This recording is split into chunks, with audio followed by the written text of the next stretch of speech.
Order! Order! You are an incorrigible delinquent at times. Behave yourself, man!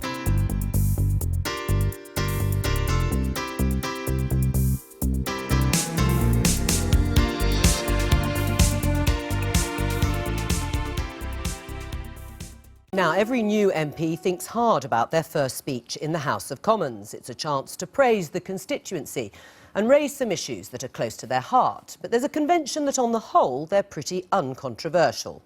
Well, occasionally, that convention is ignored. That's what the Conservative MP Heidi Allen chose to do when she devoted her maiden speech in October to a political hot potato. Her own government's plans to cut tax credits. Let's take a look. The Prime Minister has asked us that everything we do must pass the family test. Cutting tax credits before wages rise does not achieve that. Showing children that their parents will be better off not working at all does not achieve that. Sending a message to the poorest and most vulnerable in our society that we do not care does not achieve that either. Madam Deputy Speaker, I believe the pace of these reforms is too hard and too fast. As these proposals stand, too many people will be adversely affected. Something must give.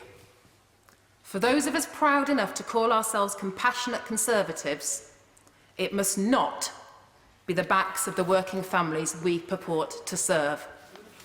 So that was Heidi Allen speaking out against tax credit cuts in October, cuts that were later dropped by the Chancellor under pressure from her and other Conservative MPs, and following a defeat in the House of Lords. Well, Heidi Allen joins me now for her first national TV interview since that maiden speech. Welcome to the programme. How did it feel to go from being a little-known backbencher to a very rebellious one in the matter of one speech? Well, the word rebellious does make me smile. You stand up in the House of Commons once and say something that's not expected, and suddenly you're a rebel. I didn't think it was that easy. I didn't expect it to have the impact it did. Absolutely not. You didn't? No, not at all. Was that naivety? Probably. But it wasn't until my husband picked me up from the station that evening and said, "Heidi, have you seen the evening news?" And no, I hadn't. And then I realised the kind of momentum it was gathering. Because you were the headlines everywhere, were yes, you? pretty much. How did your fellow MPs react? Brilliantly. Yeah, absolutely brilliantly. From the old wise, old sages to new members of Parliament, quietly in the corridors and writing letters to me, but sort of saying, "Heidi, well done, you said the things we wanted to but didn't dare." Really? You Yes. weren't cold-shouldered then in the tea rooms? Not at all. Not really? at all. Did George Osborne speak to you afterwards? No, but to be fair, that the big Secretaries of State aren't typically hanging around the Commons anyway, so we don't routinely bump into each other. Hasn't told you off since? No. Right. I mean, you voted for the tax credit cuts when they first came before Parliament, so what changed? My not understanding the detail, the fact that, we knew that, and I didn't disagree that welfare needed reform, I still believe that, but the detail about the how and the timing was not clear.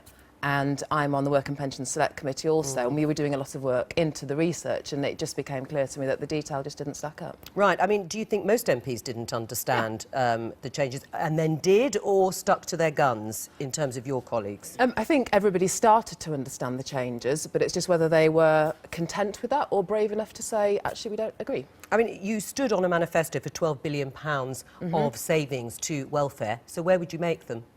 Well, we still can make them, and that's the point. But it's the pace of change, it's how hard and how fast, and that was the part that I couldn't accept. And, we're fortunate now that George Osborne has managed to find better tax receipts, and we can take the cuts altogether. Well, he hopes, of course, that's forecast, yes, isn't it? This is tricky. You know that the Institute for Fiscal Studies has said that actually there will still be many, many losers. It will be further down the line. In fact, it could be a more difficult time for the Conservatives in the run-up to the next election. So are you now against universal credit, which will be, in fact, where those losers will have their money cut from? No, not at all, because universal credit, we're a way off from delivering it across the country, but it will, the olden days of people earning an extra hour's wage and suddenly all the benefits being taken, that is smoothed out in universal credit.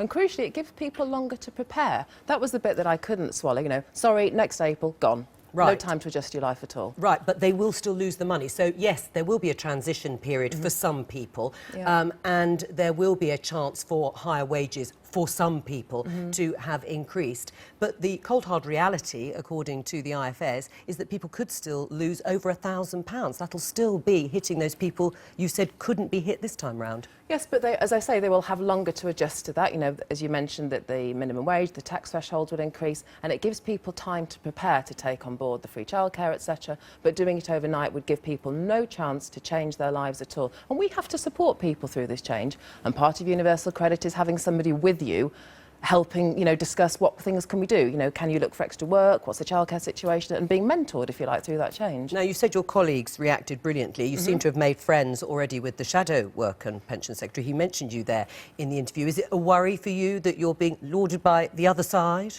Not at all. I'm not actually interested in being lauded by anybody. I just want good policy and I want to make the right decisions, and I don't care if they're red, purple, yellow, green or blue. I'm not interested in the colour. And, you know, it's funny, I heard one of your articles earlier in the programme about this new politics. That's what I want to see. The gentler kind of politics? Well, not even gentler, but just consensus. If you've got a cracking idea, let's do something with it. You know, I have no truck with, oh, the Labour were terrible, the Conservatives were terrible. Let's just, you know, we're in that building together to make things better. Let's shut up talking about the past and do it. Right. I mean, it sounds great if it can actually be done after years, generations of much more combative politics yet to be seen. Do you have ambitions to go up the ministerial ladder? Do you think what you've done so far will make it more difficult? I think, A, I never did, and B, I think you're absolutely right, it's going to be more difficult.